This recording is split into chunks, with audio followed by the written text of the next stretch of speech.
So you're thinking about moving to Memphis in the Mid-South. Well, in today's video, I'm going to answer your real estate questions. I've got several questions that I'm looking at, and I'm gonna answer your questions as best I can. Let's get started.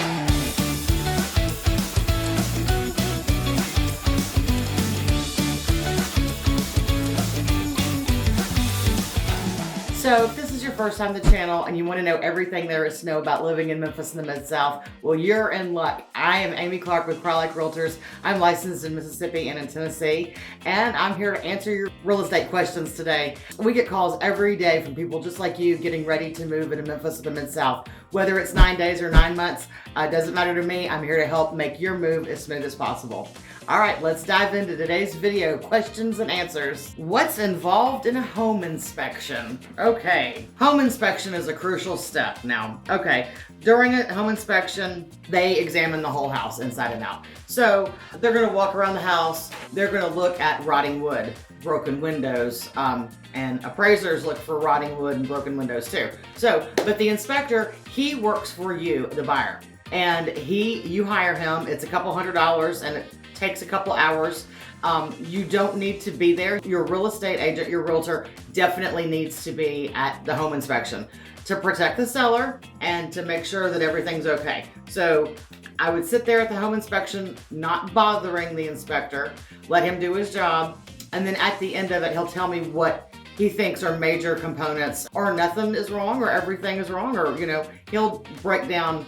And then as the buyer, you decide what you can and can't live without, or what you would like the seller to repair. So it's all a negotiation period right through here at the inspection period.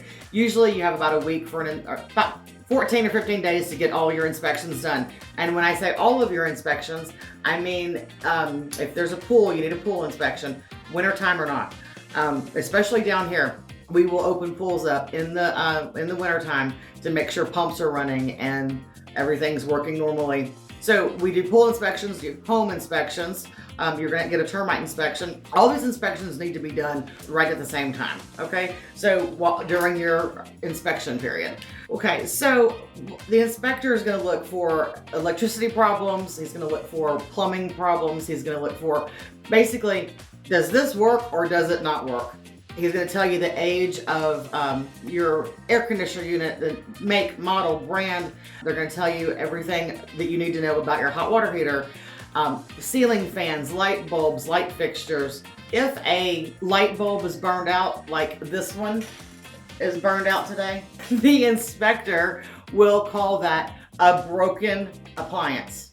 I know, it's funny, but it's called a broken appliance. Maybe it's just a light bulb. He doesn't carry light bulbs with him. He doesn't know. It could be in the wiring. So it could be a little thing like that you would need to change a light bulb, and that's not really a major issue of a house on an inspection. So they're going to check smoke detectors and carbon monoxide detectors, and they're going to walk through the attic, check the beams in the attic, make sure a builder, especially new construction, a builder didn't cut through a beam or a truss or something. So they do look at those things in the attic. And then after they've gone through the list of all their interior and exterior and attic, and after you pay for your inspection, you're going to get a book. It's going to be 50, 60, 80 pages. This is going to tell you in detail what all the inspector does, or what he did, what he performed. We'll have pictures, and I tell my buyers, this book is your homeowner's guide. So it'll tell you where the water cutoff is,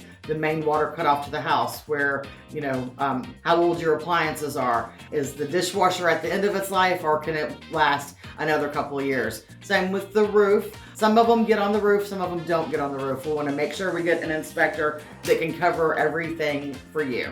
All right, so then that book is really long, and then we go over it and we ask the seller for repairs, or we don't ask the seller for repairs. This is completely up to you, your finances, and what you can handle.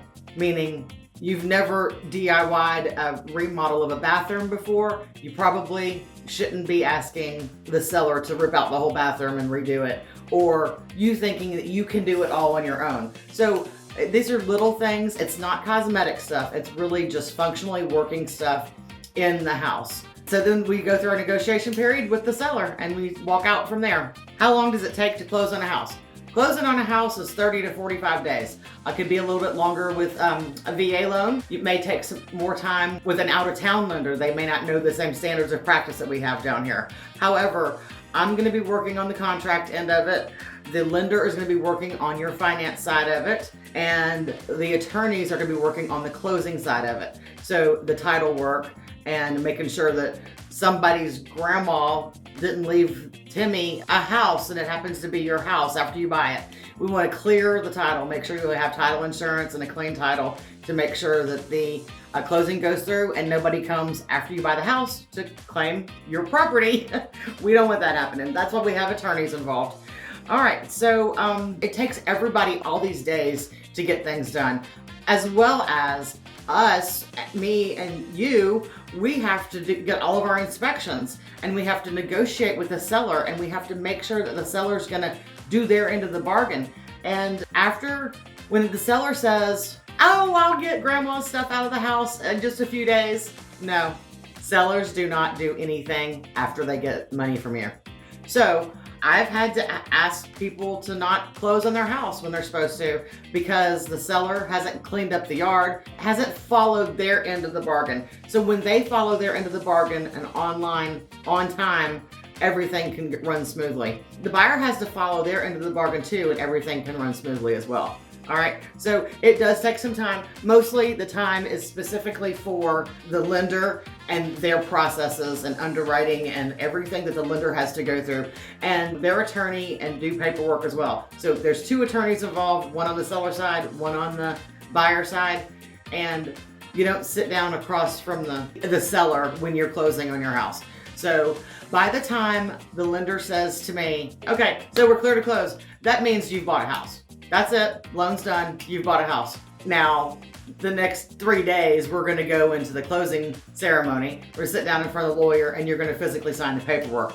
And so that is the closing process. And then the money comes in that day as well. So you'll be transferring money from the lender and from yourself, whatever costs you have to bring to the table, whether it be a down payment, closing costs, or other fees. So whatever you need, you'll have that number specifically from the lender, and that'll be a hard set in stone number. And you bring that to the table, sign the paperwork, and as soon as the seller gets their money in their hand, then you are allowed to have keys and move in. Sometimes you don't always get the keys right away. That's a very big misconception down here. Everybody's like, I closed on my house, where are my keys? Well, people have to be paid first. So once people are getting paid, especially the seller, then they'll give you possession of the house. So that's how that works. So my quick answer to how long does it take to close on a house? It takes between 30 to 45 days. Now, another fact of that, because you have to get your appraisal done. I mean, the banks are doing things. There's just a bunch of moving parts in buying a house. If you have enough cash, you want to buy a house, and you want to buy a house for cash, we can do it with no appraisal, no inspections. We can do close and as soon as the attorney can do it, because you're not going to be dealing with the lender, you're not going to be dealing with other people. You're mostly in charge of the project. So investors or just anybody, they can come in and close on a house in as little as 12 days. And so your earnest money will be liquid after 14 days. So we need to make sure I like to do it about 14 days. So that's it. We just need a proof of funds that you have the money in the bank, and we can close in under a month.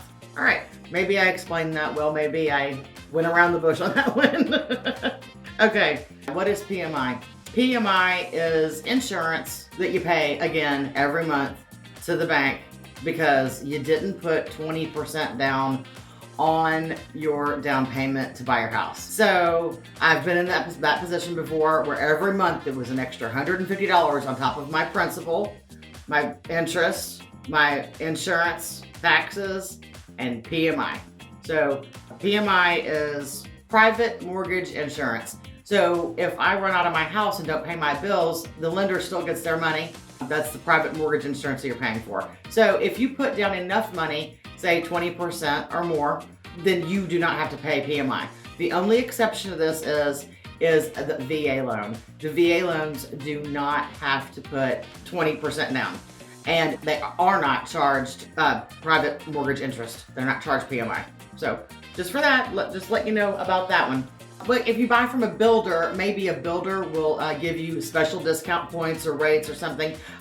But really with your loan and the lender, you have to follow their rules and what they're gonna expect from you. The difference between a fixed rate and an adjustable rate mortgage. So that's a lender question again. You know, I'm not a lender, but I do know some things. So fixed rate mortgage, you sign the paperwork, 30 years, your interest rate is going to be X amount. X amount does not change unless you refinance it yourself. So if you go ahead and refinance it, then it will change. It'll go down more than likely, right? That's why we refinance loans, to go down. So an adjustable mortgage is called an ARM, and it's a fixed initial period for 5 to 7 years. And then the rate will adjust based on the market rates, which means your monthly payment can go up and down. You never know what it's gonna be.